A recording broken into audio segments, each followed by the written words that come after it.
Bueno, buenas tardes a todos. Antes que nada comento que el doctor Alejandro Gómez, que recién presentó estos casos empresariales, tiene un libro que justamente lo vi aquí a la venta, que es Creadores de Riqueza, que compila justamente los casos que recién comentaba. Bueno, esto sí es largo. El artículo está disponible online. Si mi correo electrónico está aquí. Bueno, mi correo electrónico está aquí, así que si lo quieren, si me escriben, se los puedo enviar. También hay un borrador en español, así que creo que puede servir. Yo me olvidé que había traducción simultánea, así que la presentación está en inglés para los que no podían entenderme en español. Igualmente yo creo que voy a resumir lo más importante y después vamos a abrir un espacio para preguntas. Último aviso, lo escribí con Nicolás Kachanowski, que lamentablemente no pudo estar presente, pero realmente el aporte de él en este artículo creo que ha sido mucho más grande que el mío. La presentación va a tener 5 partes. Primero voy a hacer una introducción sobre la necesidad de esta reforma institucional. En segundo lugar vamos a hablar de la historia económica reciente. Afortunadamente, con la presentación de ayer de Expert, creo que dejó claro que ya no es una locura pensar en dolarizar. Digamos, hoy quizás en Chile, en Perú, en Colombia, una propuesta de dolarización es muy lejana, pero en un país como la Argentina, con un 40% de inflación, ya es algo que parece necesario y posible. Vamos a hablar de qué manera se podría generar una propuesta de dolarización, cuál es la reforma concreta, y vamos a ver si llegamos a responder a objeciones. Quizás no llegamos, sino quizás surge alguna en el espacio de preguntas y voy a tratar de responder. Bien. En primer lugar, hay que decir que ninguna reforma monetaria va a poder sostener el desequilibrio fiscal que tenemos hoy. O sea, si queremos resumir el momento que estamos viviendo hoy en la Argentina, hay que hablar del desequilibrio fiscal, del desequilibrio monetario y del desequilibrio cambiario.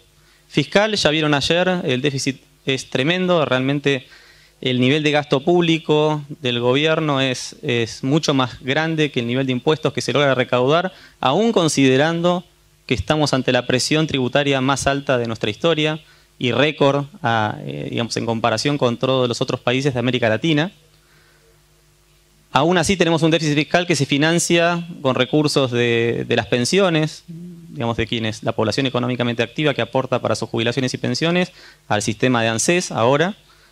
Bueno, ese dinero va en gran parte a financiar al Estado y por otro lado tenemos la monetización del déficit fiscal, que es simplemente la creación de dinero, de billetes para financiar el déficit público. Esa monetización es la que causa la inflación, que desde nuestro punto de vista es causada por un desequilibrio monetario. Finalmente tenemos un desequilibrio cambiario, dado que las reservas están estables en los últimos 2 años o cayendo en relación a años anteriores, y la masa monetaria está aumentando muy rápido, el tipo de cambio debería ir ajustando. En la medida que el Banco Central tiene numerosas reservas, puede evitar esos ajustes. O sea, puede evitar o poner un tipo de cambio, fijarlo en el valor que quiera, siempre y cuando, bueno, vaya perdiendo reservas. La propuesta que vamos a hacer está basada en un escrito de Hank y Schuller, o varios escritos de Hank y Schuller, especialmente en los años 90, justamente cuando teníamos la convertibilidad. Ante la posibilidad de abandonar la convertibilidad, la propuesta de otros autores, entre los cuales me incluyo, era no abandonarla, sino dolarizar. Vamos a demostrar que, también siguiendo a estos autores, que lo que tuvimos en la década del 90 no fue precisamente lo que ahora estamos proponiendo. Bueno, hay 5 puntos que pueden servir para resumir la propuesta, que me faltó decir, es una combinación del trabajo o los trabajos de Hank y Schuller y algunos puntos de Selgin en su libro The Theory of Free Banking, cuya traducción al español ahora no recuerdo el título, pero también está disponible aquí. Es un libro amarillo, creo que es el único amarillo, así que lo van a poder distinguir. En el capítulo 11 también hace una propuesta concreta para Estados Unidos. Algunos de esos puntos los pudimos tomar para también incorporar en este trabajo. Bueno, en primer lugar es una dolarización unilateral. No estamos hablando de un acuerdo, como fue el caso de España con la Unión Europea, o de los países europeos con un Banco Central Europeo que de alguna manera emite para toda la región, sino que es simplemente una dolarización unilateral que no requiere un acuerdo con Estados Unidos. En segundo lugar, estamos proponiendo eliminar el Banco Central. Ayer le preguntaban a Expert básicamente qué hacemos ante todo esto que está pasando, y él decía no sé. Y por suerte en la última pregunta le dije justamente estaría de acuerdo con cerrar el Banco Central y dolarizar, y dijo, y sí, ya el Banco Central lo tenemos que cerrar. Yo creo que iba de alguna manera para vincular su presentación con esto mismo. La idea sería reemplazar todo el circulante de pesos por dólares. Después vamos a ver cómo se haría esto. En tercer lugar, hablamos de una dolarización flexible. Este es un punto importante. No estamos hablando de la dolarización de Ecuador, El Salvador o Panamá. Es distinto. Estamos hablando de una dolarización flexible en el sentido de no restringir que cualquier persona que quiera cambie los dólares que recibe por cualquier otra moneda y que Argentina tenga un sistema a lo Hayek de desnacionalización de la moneda y elija cualquier moneda que se desee. En definitiva, Argentina no va a estar atado a ningún sistema monetario impuesto, sino que va a tener el sistema que la gente quiera. Y finalmente vamos a hablar del free banking, o banca libre, que significa que las personas, los bancos comerciales, además de ser bancos comerciales, con una moneda base que se defina dentro del mercado, van a poder crear sus billetes bancarios privados. O sea, van a competir distintas emisiones de moneda como fue en otros tiempos. Bueno, un par de datos nada más. Desde 1935 hasta el año 2012, Argentina tuvo una inflación promedio que va a sorprender, que es del 55%. Esto es para explicar que el Banco Central realmente no ha logrado cumplir ninguna de las metas que se ha impuesto desde que se creó. Por otro lado, uno podría decir, bueno, 55% es alto, pero porque hubo periodos hiperinflacionarios que llevaron la inflación promedio a un nivel elevado. Bueno, fíjense que durante estos 77 años que estamos analizando, solo en 23 años tuvimos una inflación menor al 10%, es decir, de un dígito. solamente 17 años estuvo por debajo del 5% y solamente en 11 años tuvimos una inflación del 2%, que sería un nivel de inflación que los bancos centrales serios del mundo consideran una referencia aceptable. Esto nos muestra la gran pregunta de, o sea, algunos dicen, bueno, pero ya probamos eso de la dolarización, tuvimos la convertibilidad y fracasó. ¿Por qué vamos a volver a eso? La pregunta que se hacían estos dos autores que mencionaba antes es, si Argentina tuvo una caja de conversión ortodoxa y fuerte o una caja de conversión heterodoxa o débil. Y este gráfico muestra que si hubiéramos tenido una caja de conversión ortodoxa, habríamos tenido que tener, digamos, estas reservas netas, deberían haber estado dentro de este rango de 90 a 110% de dólares, digamos, respaldando. Siempre estuvimos por fuera de ese rango. ¿Por qué reservas netas? Porque los dólares que tiene el Banco Central como reservas no son dólares del Banco Central. Algunos son dólares que cualquiera de nosotros deposita en un banco, el banco los puede depositar en el Banco Central. El Banco Central dice, tengo esta cantidad de reservas, pero de esas reservas totales hay dinero, dólares que no son de ellos, son de los depositantes. Entonces tenemos que descontar eso. Cuando descontamos eso, si vemos las reservas netas, nos damos cuenta que no había suficientes reservas para respaldar la base monetaria. Bueno, esto resume también la situación económica actual. Podemos ver que desde el 2007 la inflación privada se separa con el 25,7% de la inflación estatal, que es información estatal del 8,5%. Podemos ver la recesión del 2009, que fue más bien una recesión global, el mundo estuvo en recesión. Podemos ver el crecimiento de la base monetaria, que a partir del 2010 fue del 31%, 39, 37, etc. Podemos ver las reservas netas, que del 2012 en 29.200 millones de dólares pasamos a 15.600.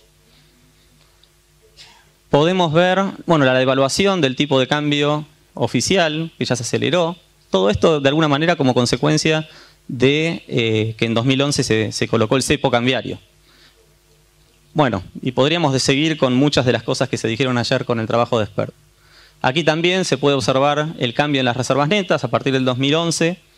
Digamos, por aquí, donde está el redondel rojo, se colocó de alguna manera el cepo para evitar la fuga de capitales, la caída de reservas netas. Bueno, fíjense que ha fracasado rotundamente, como ha pasado siempre a lo largo de la historia. También podemos ver en este gráfico cómo el Banco Central ha ido aumentando desde el año 2003 el financiamiento al Tesoro. Bueno, todo esto creo que ya está claro. Requisitos para esta reforma monetaria.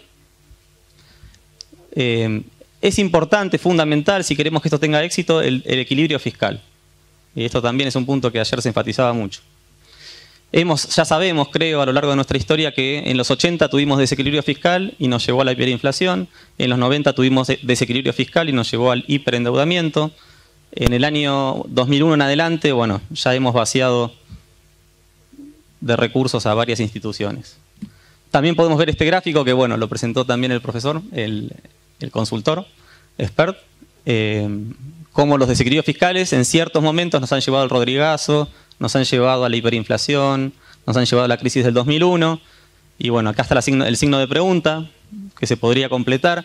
Aquí hablamos de un 4% de déficit real. Los datos de ayer nos llevaban al 8%.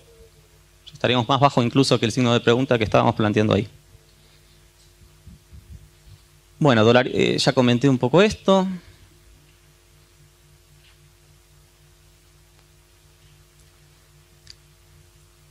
Bien. Aquí está un cuadro que resume de alguna manera la conversión. O sea, la gente tiene pesos en Argentina, nosotros estamos diciéndole, bueno, vamos a cambiarlo por los dólares. La base monetaria es de 348.000 millones de pesos. Las reservas netas, en mayo del 2014, cuando hicimos la propuesta, esto se puede ajustar fácilmente, era de 17.800 millones de dólares. La tasa de convertibilidad entonces era de alrededor de 20 pesos. 19,60, pero podrían ser 20 pesos. La idea es que todas las personas podrían ir al Banco Central o a los bancos comerciales, entregan 20 pesos y por cada 20 pesos que entregan se les da $1. A partir de ese momento, sus salarios se convierten en dólares a esa tasa. Después vamos a ver que esto se corrige, pero podría ser así. La gente empieza a cobrar sus salarios en dólares, paga impuestos en dólares, el gasto público se hace en dólares a esa tasa de conversión. Sin embargo, esto genera un problema. Digamos, estamos en un tipo de cambio hoy en la Argentina de 8,5. En la propuesta estaba 8. El blue, tipo de cambio no oficial, estaba a 12. Y estamos hablando de cambiar a 20, con lo cual la tasa de devaluación sería muy grande y el sistema financiero tendría un grave problema. Estaríamos de vuelta ante el problema de beneficiar a acreedores y perjudicar a los deudores, lo cual se puede evitar. ¿Cómo es que podemos evitarlo? Fíjense que tenemos en reservas 216.000 millones de pesos. La base monetaria es de 349.000 millones de pesos.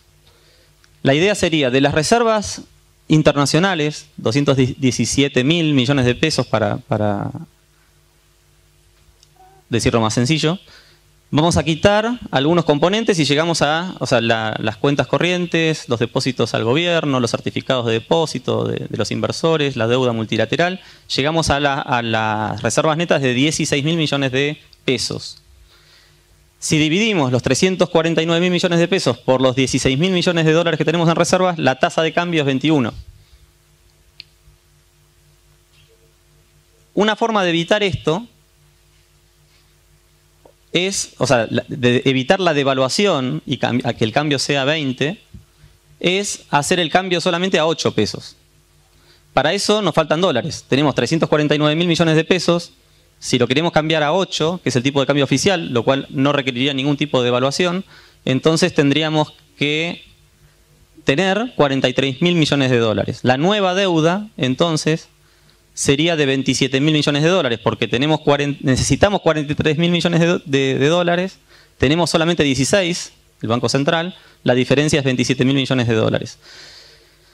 Ahora, fíjense entonces que uno diría, bueno, no, esta propuesta no es posible, realmente el nivel de deuda que hay que tomar es muy grande. Sin embargo, podemos observar que hay una gran cantidad de deuda que se pierde, porque estos títulos no transferibles de 343.000 millones de pesos, o estos avances temporales al Tesoro de 189.000 millones de pesos, suman 532.000 millones de pesos.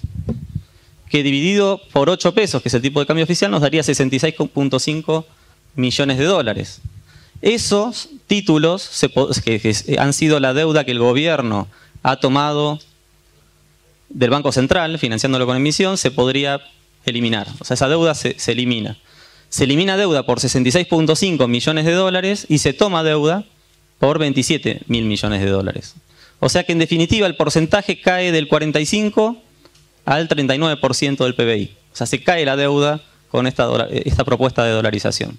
Aquí, sin embargo, bueno, así está planteada la propuesta en el paper, que se va a publicar en el próximo número del Independent Review, y que vale la pena decir que conceptualmente lo que estamos proponiendo es, desde nuestro punto de vista, lo mejor, no lo mejor que pueda hacer la Argentina, lo que podría hacer cualquier país pequeño, que no sea Estados Unidos, Europa, China o Japón, digamos, países que emiten divisas. O sea que conceptualmente creo que tiene una validez un poco más amplia y quizás por eso esta revista decidió publicarlo. Pero más allá del paper con Nicolás teníamos otra pregunta, que es ¿por qué no en el momento de dolarizar no devaluamos? Porque de esa manera también devaluamos el gasto público y ayudamos a corregir el desequilibrio fiscal. A ver, si nosotros hacemos la propuesta a 8 pesos, que es el tipo de cambio oficial, nuestra preocupación es que un empleado público que gana hoy 16.000 pesos va a pasar a ganar 2.000 dólares. Desde ese momento congelaste todo el gasto público, que es descomunal, como mostró ayer Expert, lo congelaste o lo dolarizaste y a partir de entonces tenés un desequilibrio fiscal que solo se va a poder financiar con mayor deuda.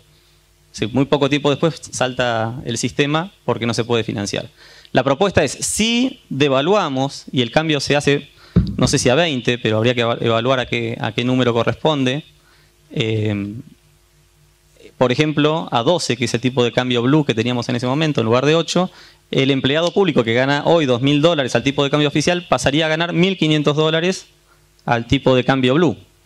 De esa manera, estamos bajando en términos reales y en términos de dólares el gasto público para todas las áreas del sector público, y ese ajuste fiscal, que sería realmente fuerte, es un costo de transición necesario, que tarde o temprano igualmente va a llegar, ayudaría a que la reforma pueda durar más tiempo realmente y pudiera sanear la situación fiscal, la situación monetaria y la situación cambiaria que comentábamos al comienzo. Es una cuestión abierta para discutir. Segundo punto de la reforma, bueno, está el tema del Banco Central, lo cerramos, algunos hablan de que el Banco Central quedaría para generar algún tipo de informe estadístico, bueno, informes o estadísticas, como hacen en algunos casos en Ecuador o en otros países. Nuestra propuesta, en el mejor de los casos, es eliminarlo por completo. El otro punto es la privatización de todos los bancos públicos, de todos los bancos públicos, pero especialmente de los bancos de los gobiernos provinciales o el Banco Nación. Si dejamos el Banco Nación, seguramente a futuro ese Banco Nación se podría convertir en un nuevo Banco Central. Si dejamos los bancos provinciales, van a seguir financiando los déficits de los gobiernos públicos. Entonces, una opción es dejarlos y que compitan libremente con los bancos privados que pueden venir de cualquier lugar del mundo a ofrecer servicios bancarios y financieros a la Argentina.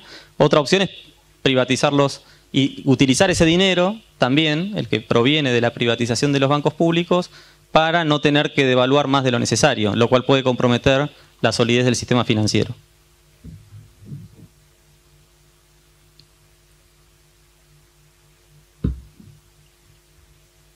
Estoy tratando de cortarlo más.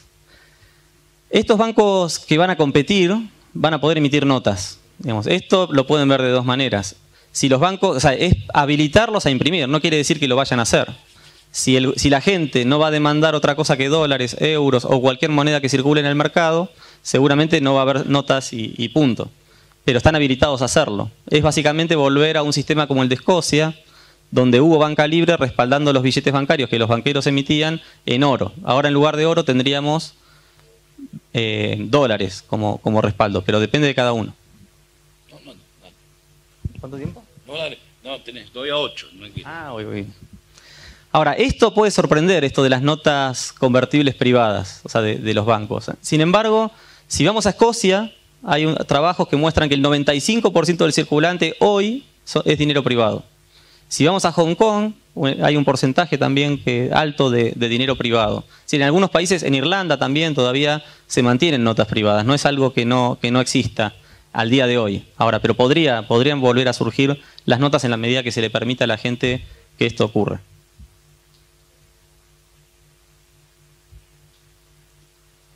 Es importante el tercero de los puntos que está planteado aquí, que es que no necesitamos reformar la Constitución. Afortunadamente, Juan Bautista Alberdi en la Argentina dejó abierto la idea de que el sistema monetario se defina, no se imponga en la Constitución.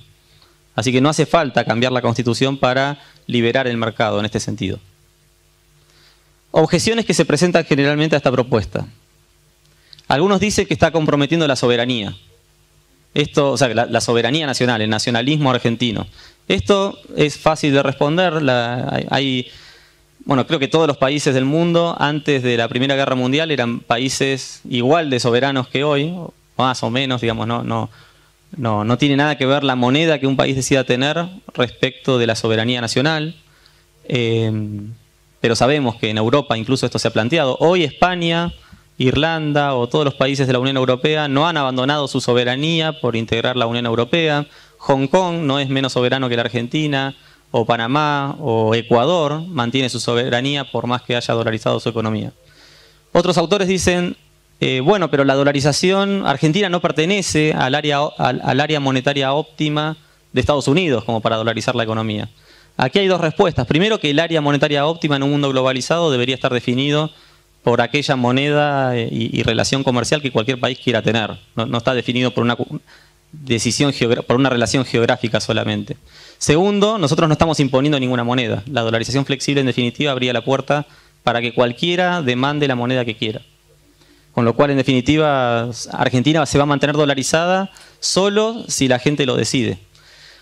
Y esto lo aclaro por las dudas. Cuando nosotros decimos que en un primer caso hay que dolarizar, es porque hay un enorme circulante en pesos que hay que cambiarlo por algo para empezar esta liberación del sistema financiero. Lo que tiene el gobierno en su activo son dólares. Entonces hay que utilizar esos dólares para devolvérselos a la gente a cambio de esa deuda que asumió el Banco Central cuando emitió los pesos, y a partir de ahí entonces que decidan cambiarlos por euros, yen, yuan, real o peso chileno o cualquier moneda que circule en el mercado. Incluso Bitcoin. La propuesta para los amantes del Bitcoin, que seguramente hay varios aquí, no pone ningún obstáculo para que Bitcoin también se pueda ir desarrollando si es que la gente cree que es la mejor alternativa. Otros dicen Argentina es un país demasiado grande para la dolarización. Esto también es un problema, porque si nosotros miramos el tamaño económico que hoy tiene la Argentina en el mundo, realmente no es un país grande. Por otro lado, Hong Kong, que es un país enorme en términos de producto, está dolarizada y no tiene ningún problema. Otro, porque la relación es un país como Ecuador, Salvador, son países relativamente chicos, pueden dolarizar y puede funcionar. Argentina es algo más grande. Bueno, no parece ser tan grande como se dice. Otros se preocupan por la sobreexpansión de moneda. Si internamente estos bancos emisores que se crean o que se pueden crear expanden el crédito, vas a tener inflación y vas a volver a tener los mismos problemas de siempre. Sin embargo, esto podría requerir una larga explicación. Si estudiamos la historia de la banca, observamos que cuando el mercado fue libre, los banqueros que se excedían emitiendo notas quebraban.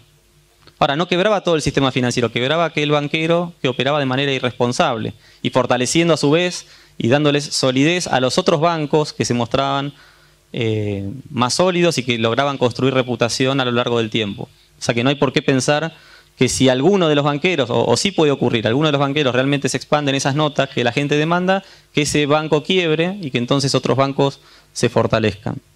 Otros también están preocupados por el fraude.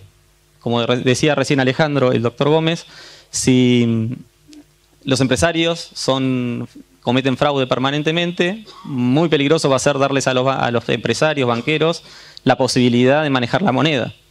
Sin embargo, sabemos en un mercado competitivo que el fraude puede destruir la reputación de uno de los banqueros y lo va a dejar afuera del mercado también. Otros dicen, ¿qué pasa si Estados Unidos se vuelve inestable? También podría ocurrir. Por eso decimos, nosotros no imponemos el dólar como moneda. Digamos, hoy en día es lo que tenemos en el activo del Banco Central y es lo que necesitamos para abrir, digamos, la idea a que surjan mejores alternativas que la que tenemos hoy de curso forzoso. Pero la idea de que un banco central como el de Estados Unidos pueda ser inestable está presente, más en este momento puntual de la historia de los Estados Unidos, pero podemos movernos hacia otras monedas. En definitiva, acá va a preponderar la ley de Graham, en el sentido de que la moneda buena desplazaría la mala en la medida que mantengamos un sistema libre. También tenemos la idea del prestamista de última instancia. Muchos dicen necesitamos el Banco Central porque si algún banquero se queda sin reservas, puede recurrir al Banco Central para que emita notas y lo rescate. Esto, bueno, tiene un montón de problemas de riesgo moral, pero la idea que en un sistema libre, cualquier banquero que tenga un problema de liquidez y no logre responder ante sus clientes, tiene la alternativa de pedir un rescate o un préstamo a otros de los bancos del país o a otros de los bancos del exterior en la medida que logre mostrar solidez o solvencia. Si no tiene solvencia y realmente su situación patrimonial está muy comprometida, difícilmente logre conseguir los préstamos que le permitan responder a los que están demandando sus depósitos. O sea que la situación se podría comprometer, ese banco podría quebrar y quedaría desplazado del mercado, como también planteaba recién el doctor Gómez. Otro punto es la competitividad internacional. Hay gente que piensa, o economistas que piensan, doctores en economía que piensan, como Stiglitz, Krugman y otros, que necesitamos ir devaluando la moneda cada vez que tenemos problemas para ganar competitividad. La realidad es que desde el punto de vista de la escuela austríaca y desde Nicolás Kachanowski y yo también, pensamos que no es la mejor manera la devaluación para ganar competitividad. Más bien deberíamos reducir impuestos, tratar de ser más productivos, de volver al mundo. Bueno, hay muchas reformas institucionales que se podrían aplicar para recuperar esta competitividad. Y el último punto, y este también podría dar lugar a un enorme debate, es que Argentina tiene instituciones muy débiles y seguramente si vamos a una dolarización muy rápido vamos a salir. Este riesgo también está presente. Sin embargo, si nosotros dolarizamos, podemos tomar también el caso de Ecuador, un país que tiene un populismo similar al nuestro o al de Venezuela, con Correa como presidente, y sin embargo la gente se agarró de la dolarización, Correa quiere sacarla y no puede hacerlo, al menos hasta ahora, porque la gente está empezando a valorar mucho tener ya una década de estabilidad monetaria. Entonces no es fácil, una vez que la gente logró ver el cambio en su vida, digamos, respecto de la estabilidad monetaria y cómo eso impacta en su bienestar, que de repente le quiten esa dolarización. También en este punto podemos hablar de Buchanan, Gordon Tullock y todo el public choice en la idea de que, y eso también lo ha desarrollado Jorge Ávila del SEMA, la idea de importar instituciones. Así como el libre comercio, un ALCA le permitiría, o el caso de la Unión Europea, con el Tratado de Maastricht, diciendo, bueno, si sos miembro de este grupo, de la Unión Europea, vas a tener que tener equilibrio fiscal o un déficit fiscal muy pequeño, vas a tener que ajustarte a algunas reglas. Bueno, Argentina, si entra a una dolarización como esta, va a tener que hacer algunos cambios serios. O sea que va a haber que hacer reformas estructurales importantes. Conclusiones, Schuller y Hank en el año 2002, no es conclusiones, simplemente una cita para cerrar la presentación, dice que Argentina ya no se debe cuestionar si dolarizar o no. La pregunta que queda es si Argentina, ¿de qué manera Argentina debe implementar la dolarización? Ya no parece que el Banco Central pueda ser alguna vez, de nuevo, digamos, un banco sólido, con una moneda estable, respetable, etcétera. Y tenemos que empezar a buscar algunas alternativas. Si realmente vamos a dolarizar, la propuesta que nosotros planteamos debería ser considerada. Si hubiera sido esto en el 2002, ya Argentina, bueno, habría que analizar dónde estaríamos. Nos hubiéramos perdido, nos hubiéramos ganado la década realmente. Pero bueno, volvemos al mismo punto de partida y tenemos una nueva oportunidad para dolarizar y cambiar las instituciones monetarias, que creo es la base de un cambio que todos esperamos que ocurra y del cual también ayer con la presentación de Expert estuvimos conversando. Bueno, muchas gracias. Bueno, gracias, Adrián.